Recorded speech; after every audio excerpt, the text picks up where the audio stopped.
Good evening, everyone. You know, I've never been to Little Rock before. I always wondered what it would be like to come to Little Rock. You'd hear about it on the news all the time. I was a big fan of Billy Boy. And I'd always wonder, he's from Little Rock. What is that like? So here I am. So you're my introduction. So I've been studying choice for nearly 2 decades now, and I recently came out with this book called The Art of Choosing.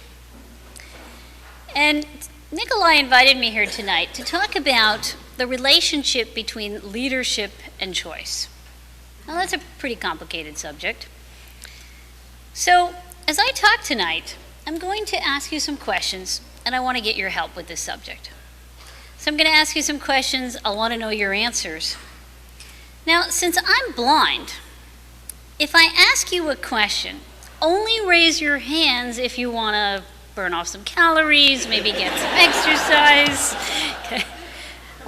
Otherwise, what I'm going to do is I'll ask you a question, a yes or no question, and if your answer is yes, just clap your hands. Otherwise, no need to do anything. So the first question is, are you ready? Are we all awake? Thank you. Thank you. So, it's often said that everything begins with a story. So, I'm going to start with a story. I want to start with a story about 2 men who made 2 very different choices. One was a military general, and the other one was a Zen master. During the feudal wars in Japan, there used to be this great military general, and he was known for never having a single defeat. He would quickly sweep into a town, village, a region, invade, often killing everybody he met upon sight, never had a single defeat. Well, on one occasion, when he landed up in the village, he found that everybody had already run away. Good idea. Everybody had run away, that is, except for one Zen master. Now, he was curious about this guy who chose not to flee. He decided to pay him a visit in the temple. He got there, and he found that he wasn't being given the kind of deference that he was used to. "You fool," he shouted as he reached for his sword. "Don't you realize that you are standing before a man that can run you through without blinking an eye? And don't you realize," the Zen master responded, "that you are standing before a man that can be run through without blinking an eye?" Now, you might ask, what is this story about? Is it fear? Is it a story about arrogance, courage, wisdom? I think it's a story about leadership. So if I ask you the question, who's the leader? Was it the military general? How many people would say yes? I guess not. Would you say it was the Zen master? Well, what is leadership? Leadership is the ability to exercise control over oneself as well as over others around one. Of course, we all have very different definitions of what it means to have control. So this general, he might have been the one who held the sword, but it was the Zen master who was more in control. The general was the one who had the upper titles, the higher ranks, but it was the Zen master who was the one who was more self-controlled, self-assured, confident. The general couldn't see past his own face, but the Zen master had something to teach us. If you define leadership through stiff hierarchy, then the leader is the person who's at the top of the ladder. Perhaps he was born there, perhaps he clawed his way up there. The important thing is that he's the big man with the big title who sits in the big office, who probably also has a very big salary. At worst, he's a big-mouthed tyrant that can get away with just about anything because of his claims to the highest rung.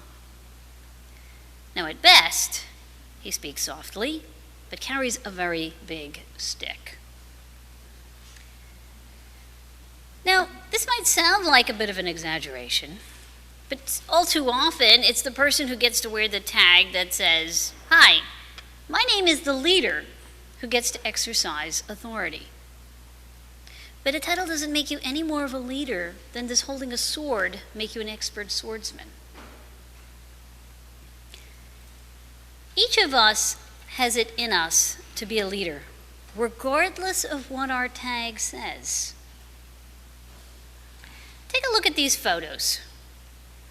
I'm sure you recognize most, if not all, the people here. Every single one of them were leaders, whether or not you agree with their philosophies and practices. What did they do to earn people's respect? How did they come to exercise the control so fundamental to leadership? Was it fate? You know, don't you ever get the impression that there's just some people out there that are just born leaders, possessing this almost supernatural power to draw others to them? Or was it chance?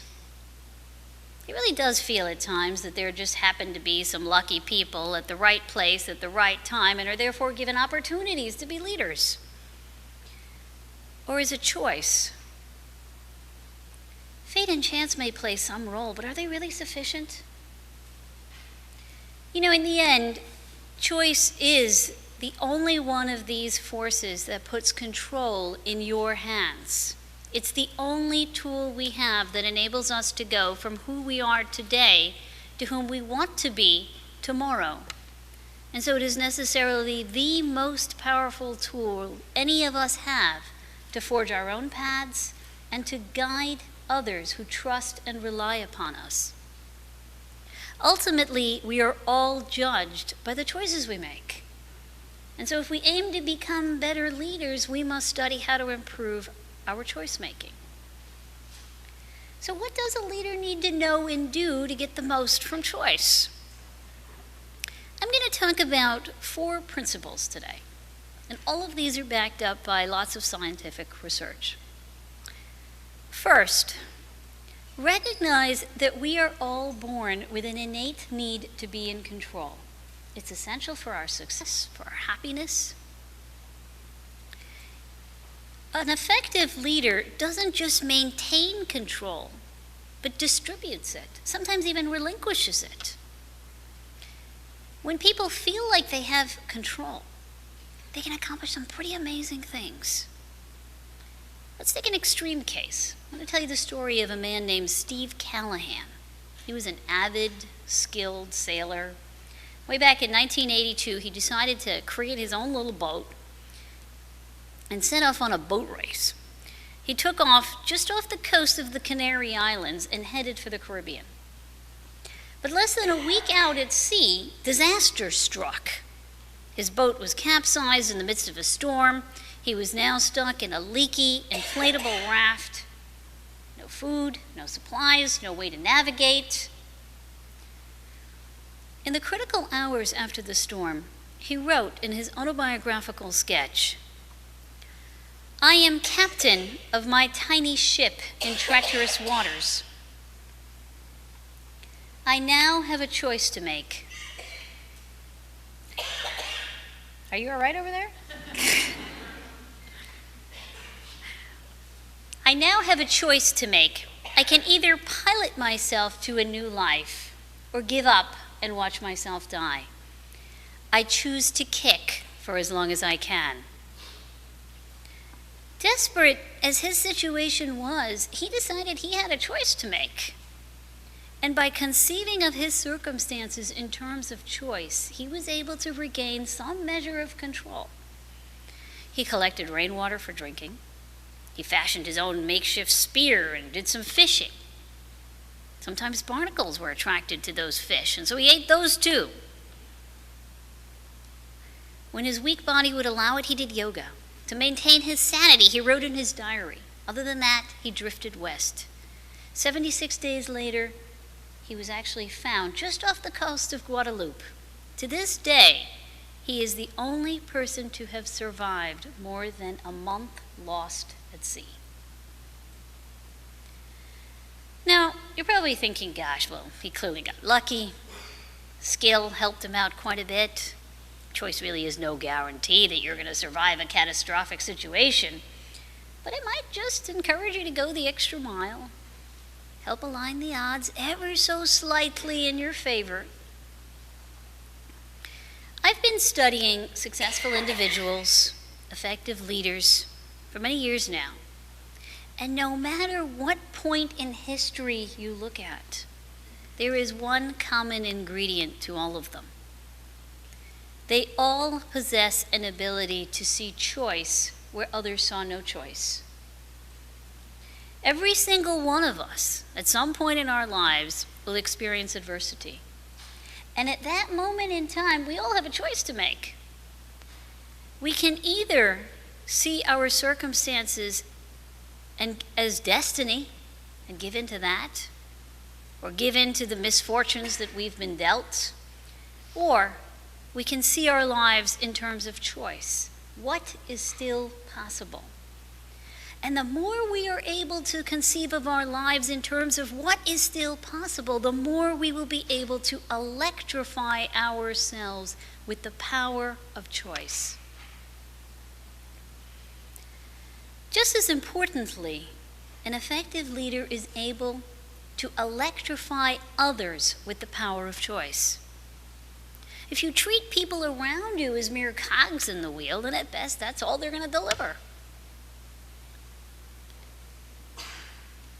Now, if you want to empower others with choice, the most obvious way to do that is to give them choices. Let's take children. Many of us have kids here. You give a child small choices, like what color marker would you like to jot down your math homework questions with, your answers down with.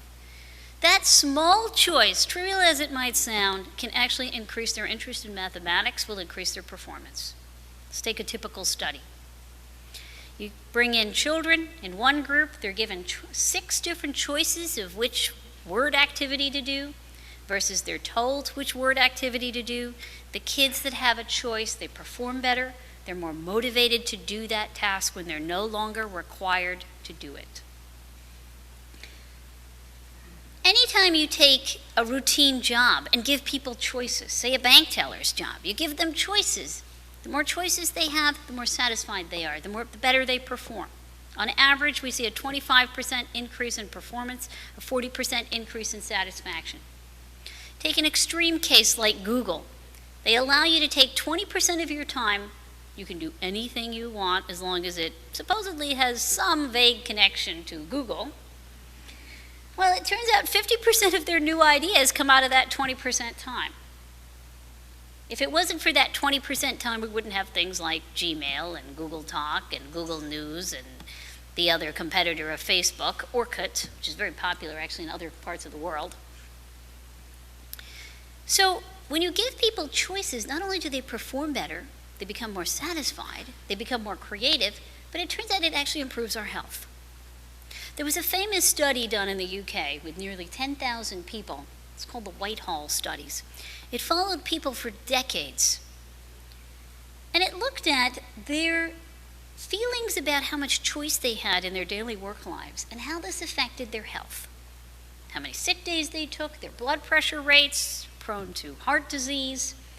Well, contrary to our stereotypic image of the hard-charging boss, the type A personality, no doubt, who drops dead of a heart attack at the age of 50, they found the opposite. People that felt they had very little to no control at their jobs, people stuck photocopying all day, people stuck being a doorman. These sorts of jobs were more likely to lead people to call in more sick days, experience higher blood pressure rates. All things being equal, they were more likely to die of a heart attack at the age of 50. Even when we can't give people choices over the content of what they do, simply giving them small choices, like how to organize your day, when to take breaks, how to frame your work goals. Those small choices go a long way towards increasing performance, lowering turnover rates, and improving people's health. Ultimately, it is the perceptions of choice and the feelings of control that they generate that lead to these benefits. Now, Although we are all born with an innate desire for choice, and we share this with animals as well, we still don't all see choices in the same places or to the same extent.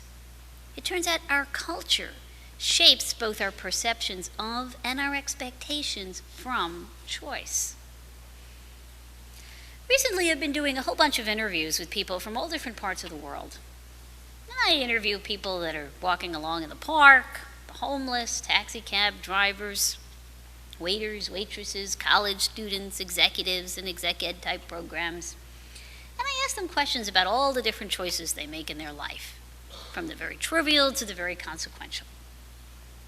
Well, on one occasion, I was in Moscow and I was interviewing a bunch of MBA students. I found that one of my aha moments didn't come from a particular question that I asked them. It actually came from a very simple gesture of hospitality.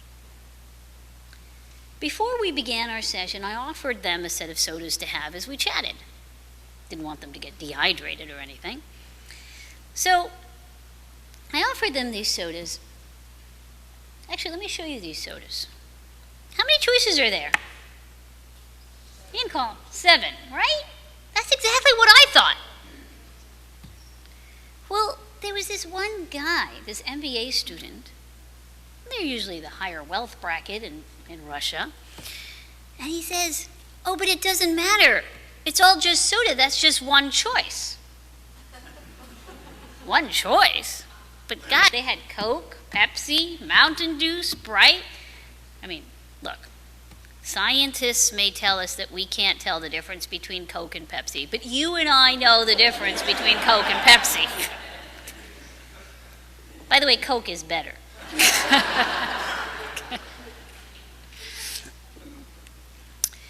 Well, I was curious about his comment, and from then on I started to present the same set of 7 sodas to all the different participants, and I asked them, how many choices are these? And again, residents of ex-communist countries saw these not as 7 different sodas, they saw them as one soda. Well, so it turns out our culture teaches us a lot about choice. It teaches us how much choice we want, it teaches us how we think choices should be made, it teaches us whom we think should make the choice, it teaches us what constitutes a meaningful choice. Now, these residents of ex-communist countries had suddenly been deluged by this huge availability of choices in their marketplace. They weren't given any preparation, they were thrown in, expected to know how to swim without being taught how to swim. And so when I asked people about this experience, they said things like, well, there was one Polish man that framed it quite succinctly. He said, I don't need this much choice. I don't mean to say that there should be no choice, but too many of these choices are artificial.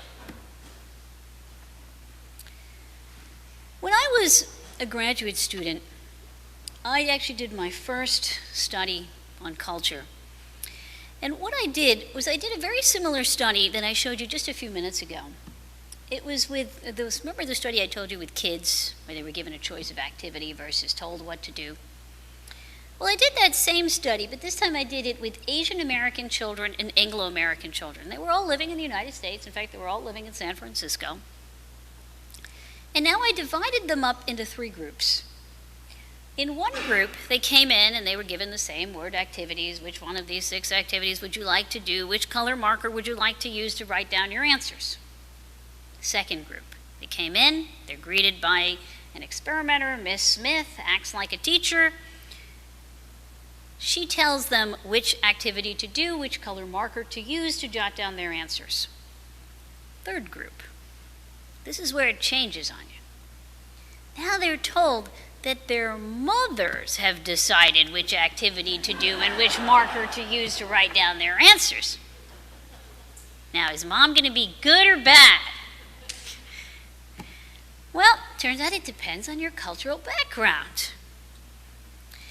Anglo-American children, they perform best when they got to choose. It didn't matter whether it was mom or Miss Smith. If anything, they did worse for mom. I mean, I still remember the horror of some of these kids when they were told that we'd ask their mothers. There was this one girl, Mary. She's like, "You asked my mother?" Well, anyway, the Asian American children, by the way, had the complete opposite effect, right? They did best when it was for mom.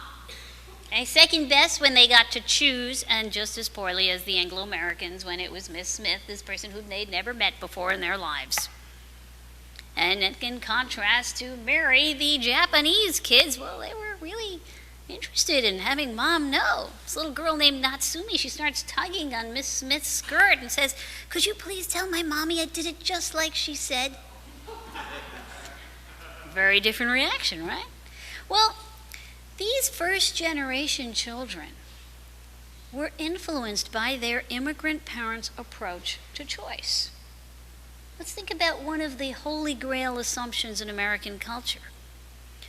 If a choice affects me, then I should be the one to make it.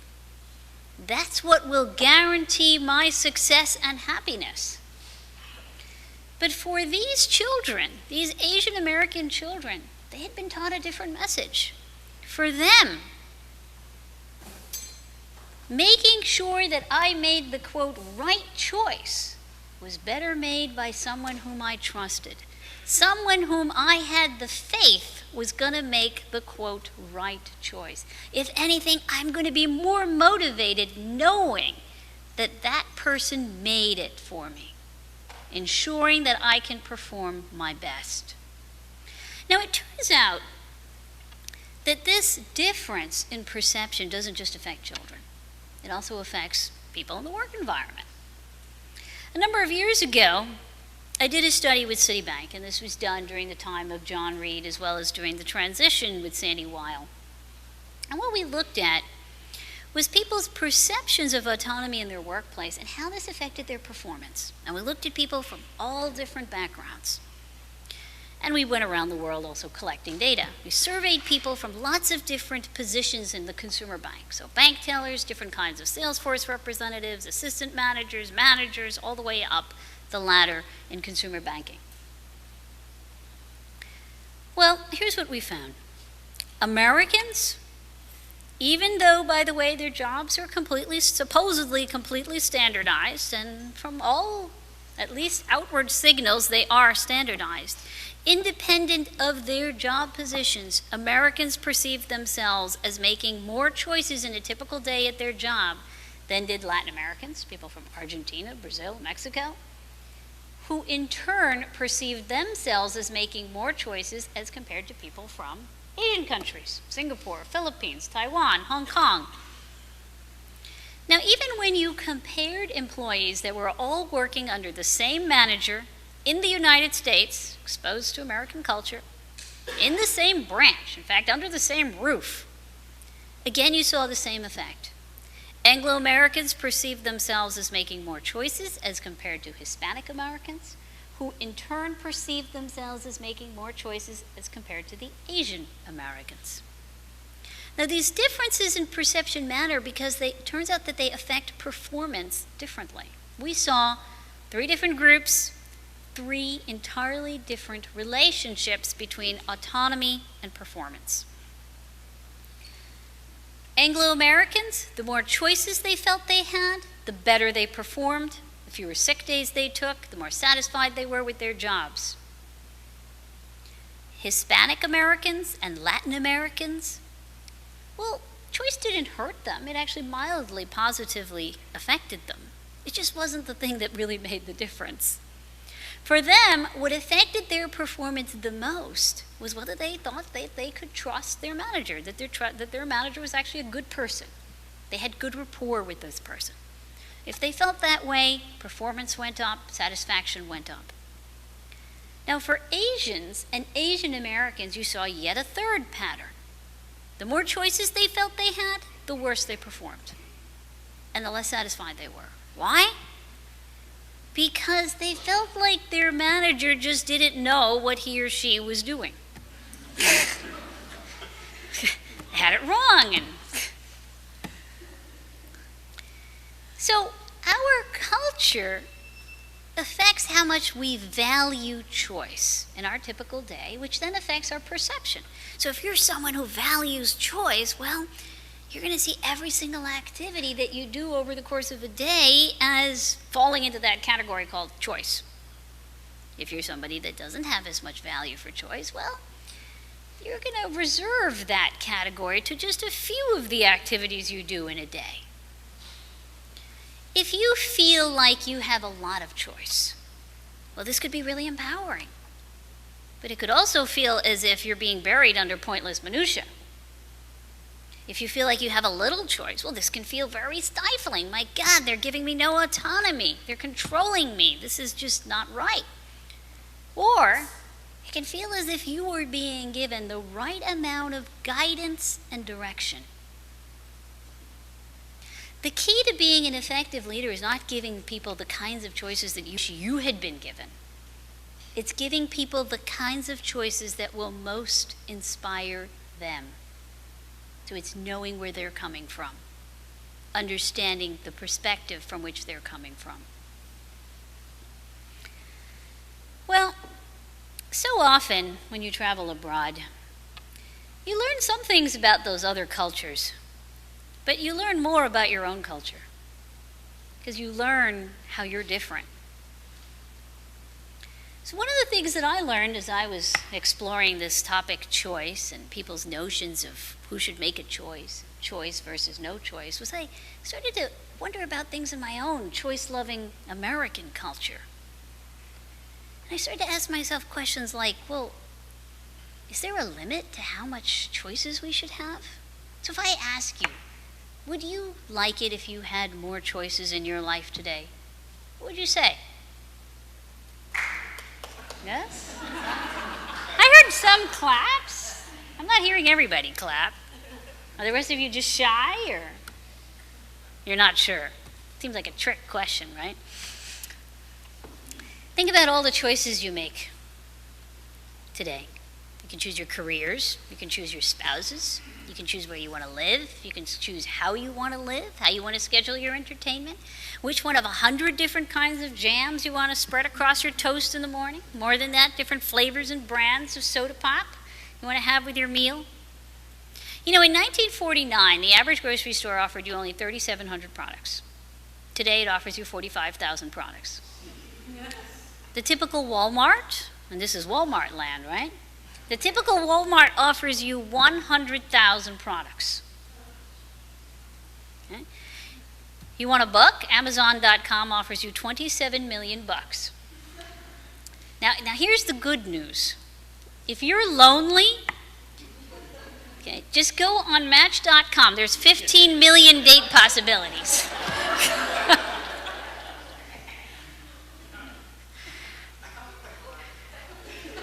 Right. We want choice. We want more choices because the more choices we have, the more opportunities we have to find the perfect match. But how do we actually react when we have all these choices? Well, when I was a graduate student and I came back from doing a stint in Japan, I used to go to this grocery store. It was a very fancy, upscale grocery store. It was called Draeger's. Some of you may have even read about it in the newspapers. Well, this store was not a normal grocery store. This was a specialty grocery store that offered you lots and lots and lots of choice. 250 different kinds of mustards, vinegars, mayonnaises, 500 different kinds of fruits and vegetables, over a dozen different kinds of bottled water. And this is at a time when we actually used to drink tap water. Let me give you an example. This is their olive oil aisle. They had 75 different kinds of olive oil. And this, by the way, doesn't include the olive oils that were in the locked case, you know, the olive oils that actually came. Well, I used to go to this store, and it was fun. It was like going to an amusement park. Contemplate all the possibilities. And by the way, every week there used to be these busloads of tourists that would come, cameras ready, taking pictures. So it seemed to have a lot of traffic. But one day I noticed that I never bought anything. Now, true, I was a poor graduate student. I didn't have a whole lot of money, but I could probably afford to buy a bottle of mustard. I decided to pay a visit to the manager, and I asked him whether his model of offering people all these choices was really working. He said, "Well, haven't you seen all the customers?" I said, "Yes, but is it working?" So we decided to do this little experiment. And this experiment is called the jam study. So we picked the jam, the product jam, Wilkin & Sons, and we put out either 6 different flavors of Wilkin & Sons jam or 24 different flavors of Wilkin & Sons jam on a tasting booth. And we set up this tasting booth right by the entrance of the store. Okay? And we looked at 2 things. First, in which case are people more likely to sort of stop and sample some jam? Passers-by, yeah, you see these tasting booths in grocery stores all the time. It's kind of cool to sample some of this stuff. Second, we gave them all a coupon giving them $1 off if they bought a jar of jam. So we wanted to see in which case were people more likely to buy a jar of jam. Well, more people stopped when they were 24. 60% stopped versus 40% stopped when they were 6. But when it came down to buying, you saw the opposite effect.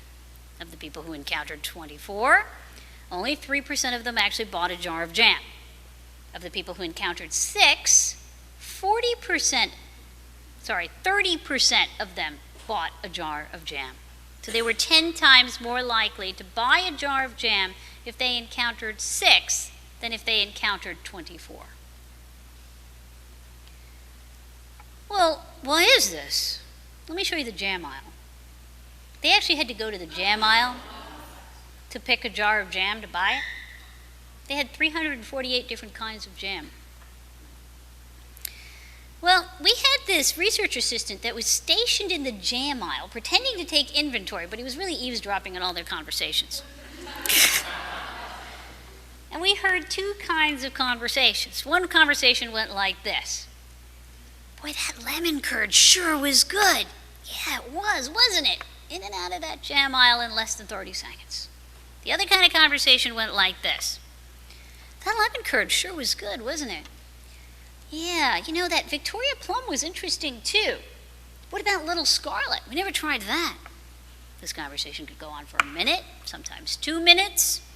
There were some conversations that went on for 10 minutes. Invariably, somebody says, "Look, let's just come back to jam. There's so much other stuff to check out in the store." Who knows if they ever came back to jam? Ironically, they were attracted to the larger display of choices, but that paralyzed them during the choosing moment. Our grandmothers always told us that our eyes are too big for our stomachs, but our eyes are actually too big for our minds, too. We might enjoy gazing at these big walls of jams, mustards, vinegars, but we can't actually do the math of picking from that stunning display. There was a famous study done in 1956 by a guy named George Miller, who was a famous psychologist from Harvard. And he did a study that was called the magical number 7 plus or minus 2. If you remember nothing else tonight, remember that. And what he showed was the limitations of our brains. So let's say I ask you to rank order from worst to best, a whole bunch of things. Pretty women, smells, a bunch of cakes, tastes, anything. Beyond about 7, you get confused. You thought you liked the blonde, but now you're thinking maybe the brunette, or vice versa. You get confused in your mind. If I ask you to keep track of a bunch of information in your heads, words, numbers, pictures, beyond about 7, the information just starts to crumble away. Unless you practice or rehearse in some way, at that moment in time, that's all you can really keep track of. Well, what is a choice? It's a bundle of information. What are you doing when you make a choice? You're comparing one bundle of information against other bundles and bundles of more and more bundles of information. This gets complicated. The value of choice depends on our ability to perceive differences between the options. And if we can't see how one option is different from another option, and we can't compare and contrast them, well, we become confused and frustrated. We see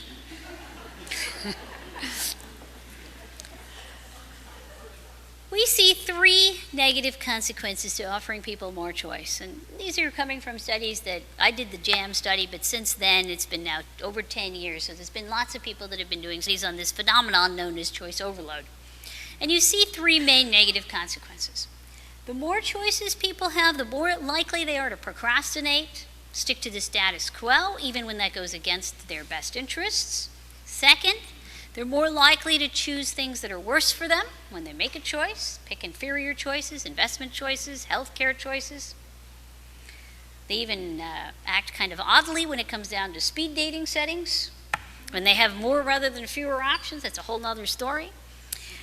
Also, even when people actually manage to get it right and actually make a really good choice, they're less satisfied. People will get like 20% higher salaries because they got lots of choices and they were able to make the quote-unquote best choice. And they sit around wondering, oh gosh, did I choose the right one? What if I had chose that one? The most interesting thing that we do when we have a lot of choices is we start thinking about options that didn't really exist. They only exist in our minds, and compare that to the option that we actually chose but now feel like we're stuck with. So, have you ever thought about how many choices you make in a given week? You should do that exercise sometime. Of course, you make thousands of choices every single day, but the ones that you're consciously aware of, think about it. How many choices did you make last week? How much time did you spend per choice? There was a study done in 2006 that followed a bunch of CEOs. And it kept track of which choices they made in a given week and how much time they spent on these choices. Average number of choices that a CEO made, conscious choices, 139. But most of these were made up of many sub-choices. So it's actually much more than 139. 50% of those choices were made in 9 minutes or less. 12% of those choices, 1 hour or more. We have a lot of choices to make. We need to make sure that the choices that make it into that 1 hour category are the ones that are really important. We need to make sure that the choices that make it into that 9-minute category are the ones that are either not so important, or the ones that we're delegating out to other people that will actually do a good job with them. One of the things that I often do with my MBA students is I tell them to jot down all the things that are important to them. And you can make that list as long as you want. I encourage all of you to try this out too at home. And then I tell them, cross off everything other than the top 5. If you've got one thing, you'll do it really, really well. 3 things, you'll do it well. 5 things, you'll do solid. Beyond that, it just becomes hard for our minds to keep track of it. Be choosy about what you choose. Now, when you make a difficult choice and you want to make it right, how do you do it? The way you do it is you cultivate something known as informed intuition. Now, some of you who have read maybe Blink might recognize this guy. His name is Paul Van Riper. Well, maybe not all of you recognize it, but anyway, this guy was written about in Malcolm Gladwell's book Blink. It's a wonderful example of a guy that really made some great choices, kind of the kind of person that we all want to be like. He was a military guy, fought a lot in Vietnam War, was considered to be quite a hero, made a lot of difficult choices, made those difficult choices in the moment. He was selected to engage in the Millennium War Project that was conducted by the Pentagon. And this project was done in 2002. What they did in this war game, it was a fake war game in preparation for going into the Gulf, Middle East in general, was they set up 2 teams. The blue team, the United States along with their allies, and the red team, the rogue leader that was threatening to destabilize the region in the Middle East. Well, The blue team had all the technology, had all the information. They were ready to do a rational analysis. They had 100 different analysts. They were constantly comparing all the options, figuring out what strategy to employ when. They had all the information about their enemy. The head of the enemy, or the person who played the role of the enemy, was Mr. Paul Van Riper. Now, his attitude was quite the opposite of the Pentagon. He said, war is by definition chaotic. It's by definition uncertain. What are you, crazy? I'm going to compare all these options? No way. I'm going to use my gut.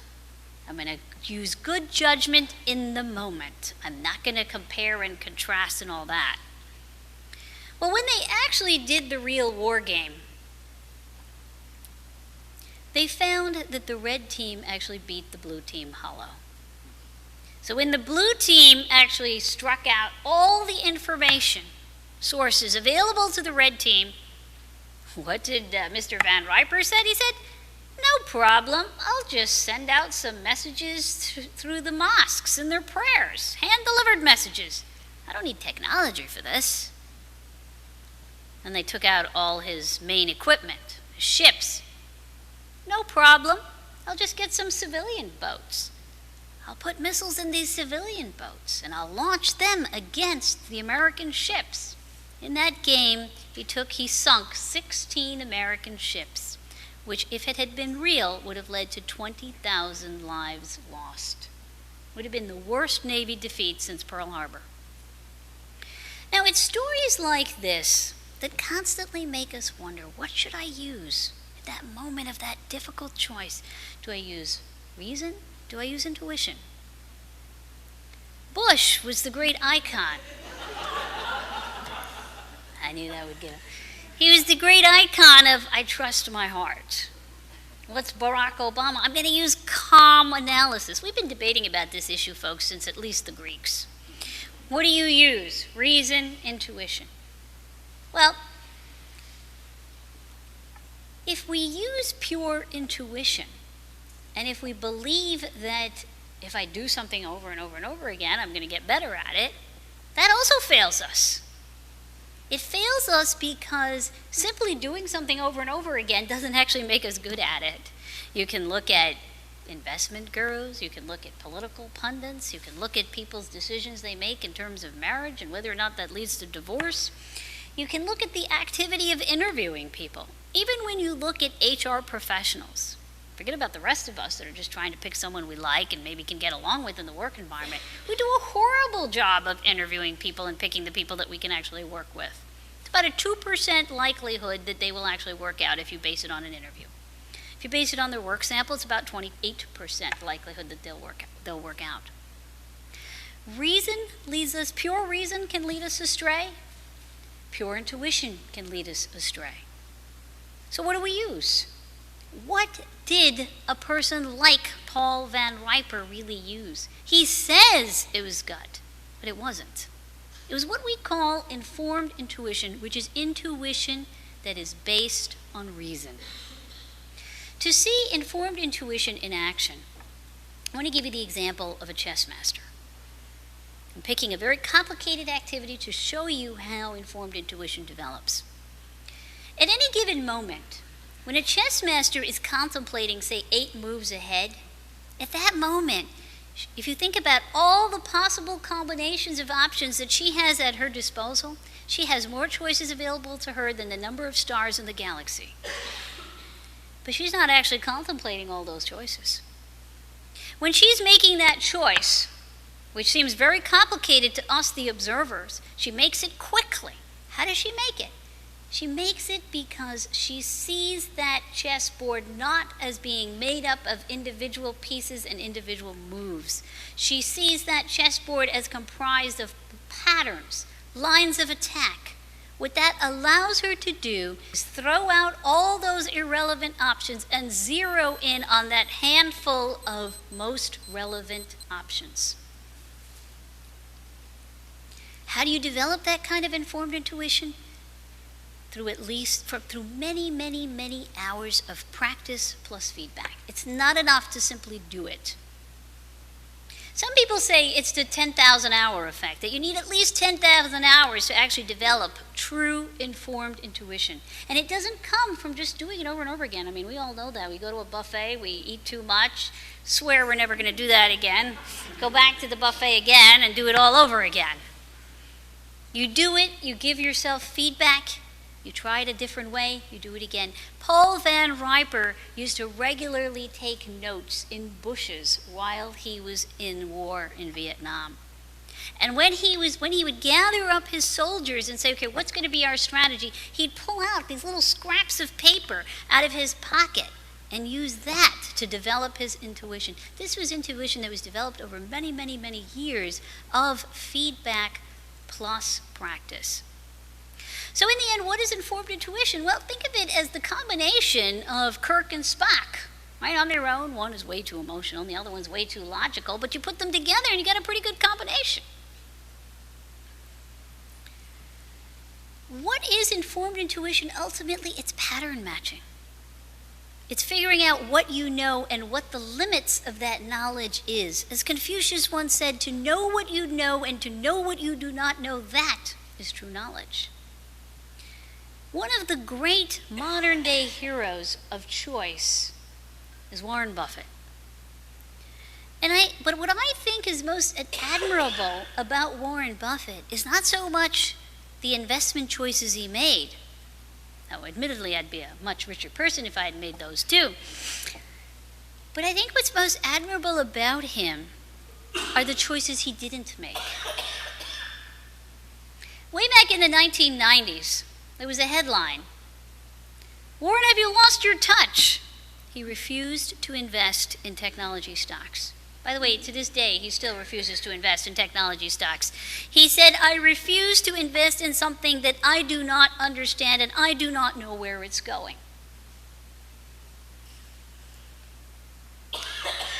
We all have a lot of choices to make. And it's important for us to be choosy about choosing, which means know your priorities, and in those priorities, develop informed intuition. The rest are things that we should be delegating out. The rest are things, if you have to make complicated choices, and you have to scale up beyond your informed intuition, beyond your personal expertise, then you need to start relying on the expertise of others. You know, one of the things that was quite interesting about visiting the Bill Clinton Library today was one of the things he really believed was he understood that he didn't know everything. And so when he had to make a complicated choice, he would bring together all these different experts. He held more cabinet meetings than any other president. It was because he understood, I need to scale up my knowledge, and the only way I'm going to do that is by bringing the expertise of others to help me form good judgment. You know, in the end, leadership is not about you. It's not about power. It's not about ego. It's not about instilling fear in others so that they run upon your arrival. It's about working towards a better future by making good choices. Great leaders have sharp vision. I mean that metaphorically, of course.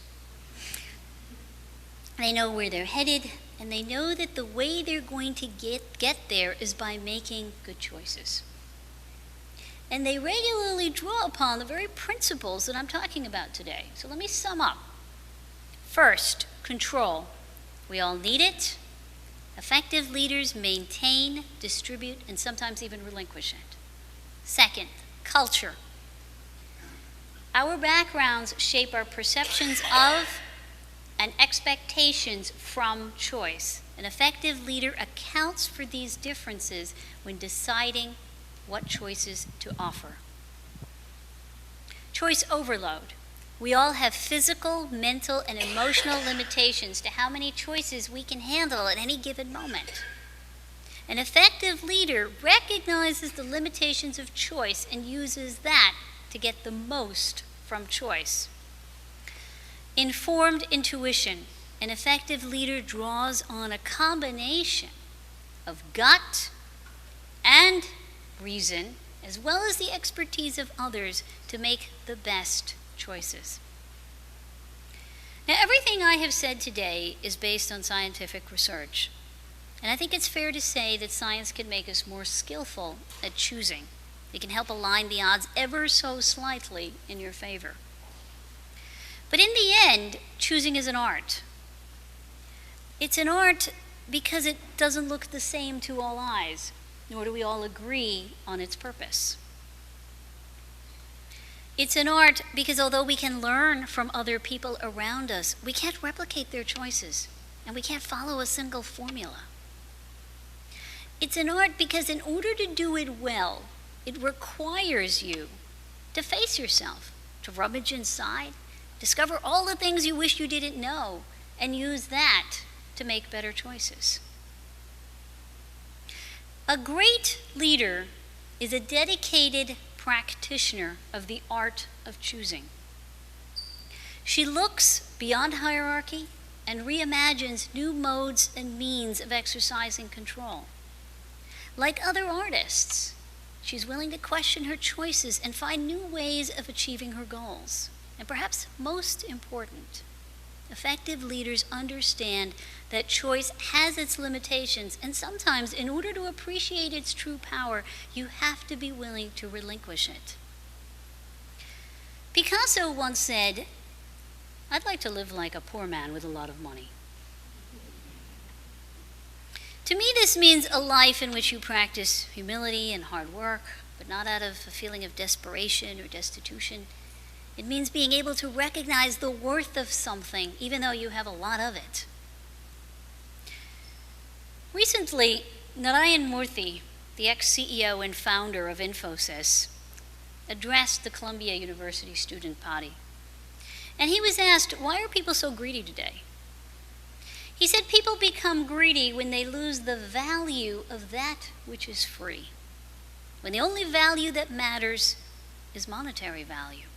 And so we pursue it both to our own detriment and to the detriment of others. Just as we need a certain amount of money to get by, we need a certain amount of choice to feel in control.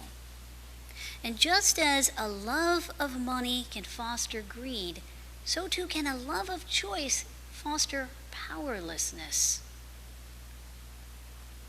The trick, then, is to be able to take advantage of choice without becoming subject to it, to be able to identify those most meaningful choices in your life. Now, I promised you that I was going to answer the big question, who's a leader? So we've come to the end, and now I have to actually answer that question. I started to answer this question by giving you a story about a Zen master. And somehow I ended up at Picasso.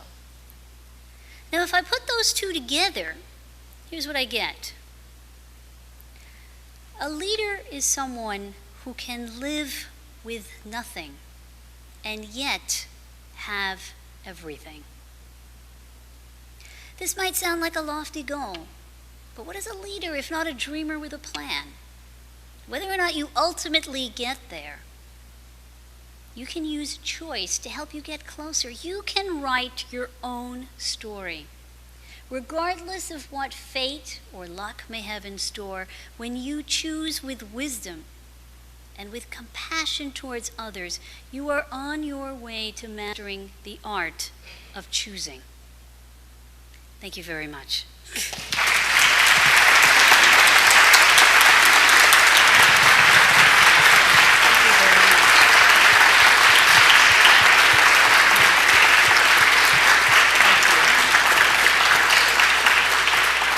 We do have time for a couple questions, so if you raise your hand, we'll get a microphone to you in the back.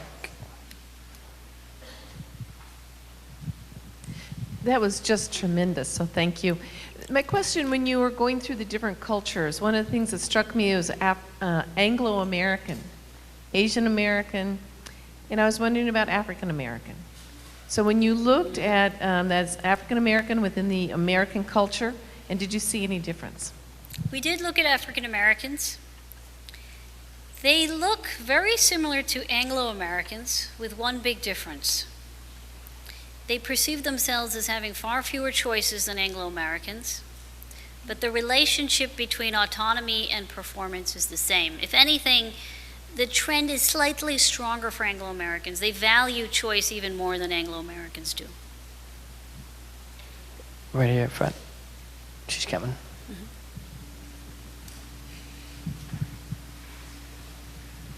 Thank you. I heard a surgeon on NPR commenting that he had always thought he was really bright until he tried to help his mother pick out a Medicare plan. Now, I'm trying to pick out a Medicare plan, and having been a government analyst, I should know how to do this. But you are speaking about informed intuition coming to a point where you have to find out from someone who knows more than you do. Yes. So how does the element of trust enter into this informed intuition? Because now I'm asking the foxes about my hen house if I'm trying to talk to insurance companies.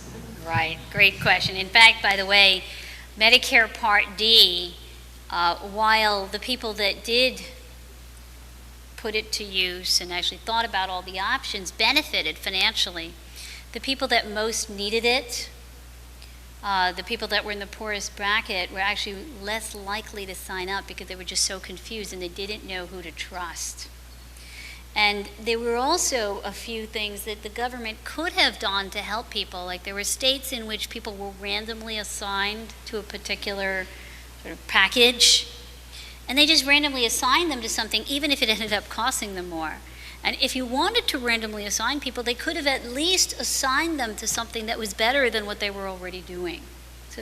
So one thing we can do is come up with smart defaults, sort of give people actually defaults that everybody agrees that actually would be better than their status quo.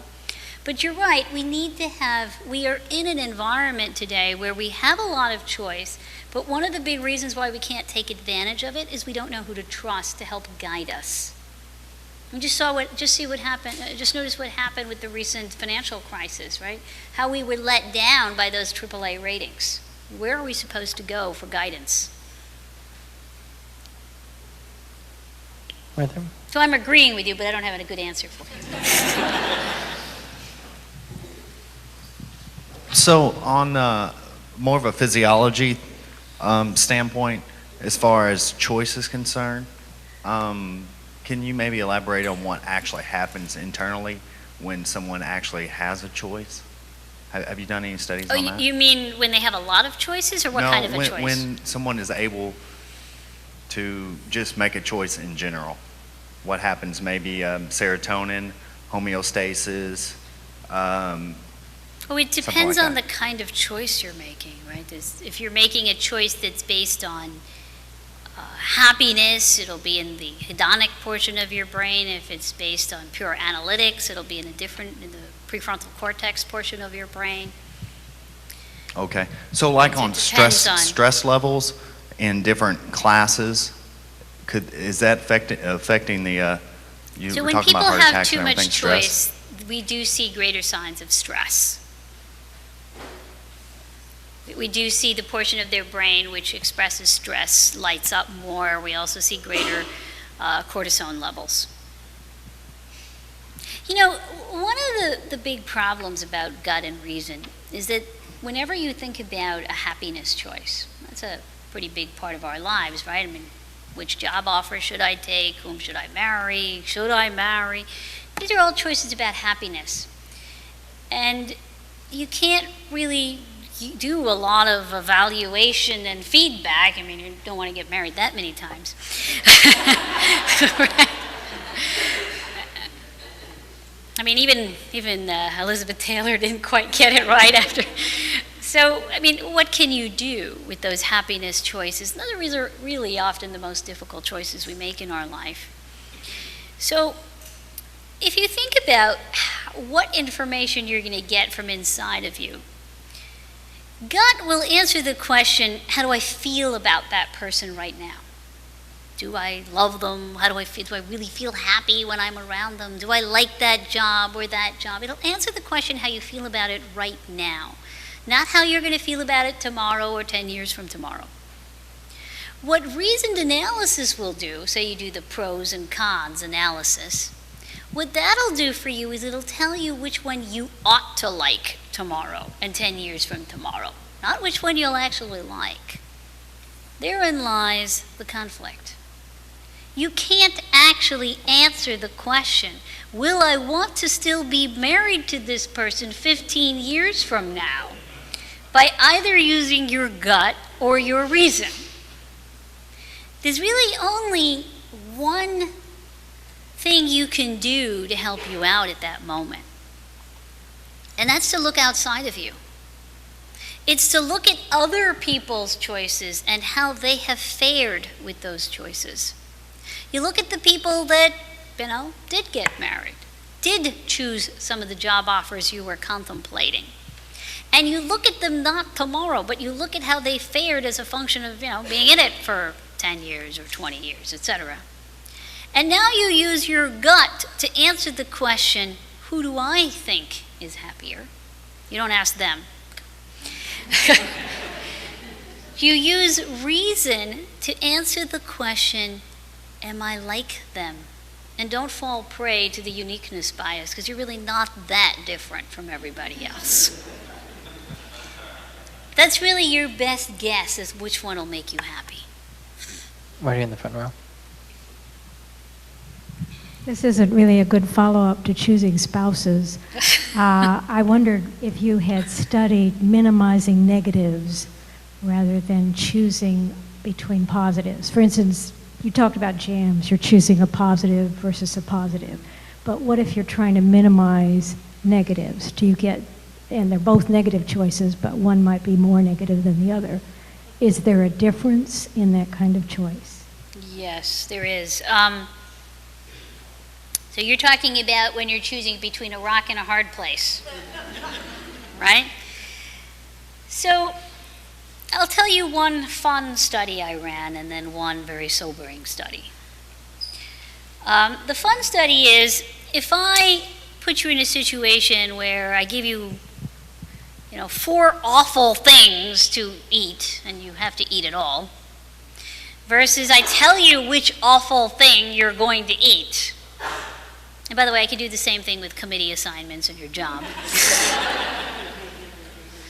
Or flight schedules, right? Pretty aversive things, right? It turns out the people that don't choose are happier. Why? Because the people who choose, not only did they have to recognize that these are all awful, but they also carried the burden of actually having to pick which one was least worst. And even if they know that they chose the least worst, they're still more miserable than the person who didn't get to choose, because the person who didn't get to choose didn't really have to think about it. They just thought, oh gosh, let me just get this medicine over with. Right? So they're a little bit happier. The sobering story is that I recently read a study. It was a set of interviews with people in France and in the US where these were parents that all had given birth to children that were born with cerebral anoxia, which is they had lost oxygen to the brain at the time of labor. And in the United States, the parents that had this happen to them were given a choice. They could either remove the child off of life support, in which case they would die within hours, or they could leave the child on life support for a little while longer, in which case the child might still die within a matter of days, but if the child lived, it would be in a permanent vegetative state. We compared these parents' experience to that of French parents, because in France, the final decision rests with the doctor, not with the parents. Parents have veto power, but it's done by the doctor. What we looked at was in which case were parents more able to cope with the loss of their child, and in which case were they, more likely to go on, maybe have another child, etc. What we found was that the American parents, even up to a year later, were much more likely to express negative emotions. They're much more likely to be clinically depressed. They would say things like, I keep wondering, what if I had made the other choice? Or they would say things like, purposely tortured me. How did they get me to do that? Or some parents said, I feel as if I played a role in an execution. Now, by contrast, the French parents were more likely to say things like, Noah was here for so little time, but in that time he gave us so much. He gave us a new perspective on life. Now, this decision is very complicated. It's complicated because when you ask American parents, would you rather have had the doctor make the choice for you?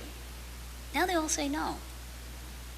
They say no even though they felt guilty, they felt trapped, they felt angry, they felt depressed. And I think a lot of that has to do with the fact that, look, we live in a culture in which we know that, our whole purpose is to choose, and to not choose would be giving up on one of our major responsibilities. So it's a very tough thing to say, what should we do in that case? Give them the choice or take it away? You have time for one more question.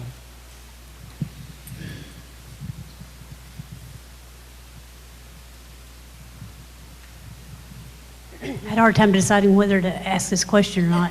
But with regard to school choice, I know that everyone is aware that we have a whole lot more choices available in where we send our children and where they receive their education and what kind of schooling they get.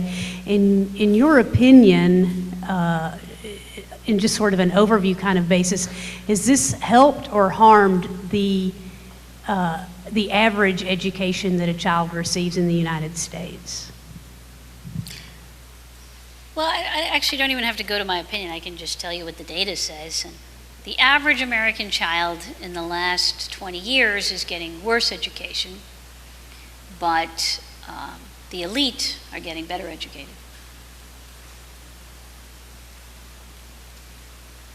And that's actually a choice we have to make, right, in terms of as a nation, as a people, right? We value freedom quite a bit, but there's multiple ways in which, I talked about cultural differences in the way people from different countries think about choice, but even in our own culture, we have very different ideas about what kind of freedom is more valued. Right? What's the difference ultimately, to the extent there is differences between the Democrats and the Republicans, is their notions about freedom. Do we value freedom from, which means I will remove all barriers, you can pursue whatever it is you are capable of getting. If you have more resources, you get more. If you have greater intellect or some way merit more, you get more. That is a valued kind of freedom. Another kind of freedom is something we might call freedom to, or equal outcomes for all. It's the idea that, look, we might have been born differently, but I'm going to reach out a hand to you and level the playing field. What does that do? It increases freedom for the average, but it reduces options for the ones that might have had more resources. Both of these positions are legitimate takes on freedom, but they lead to conflict because we believe in one or the other really deep down in our hearts. We think that that's one or the other is more right. And that's where we have our conflicts. And that's at the root of the question you just asked about education. Professor, thank you so much for coming to Little Rock. Thank you.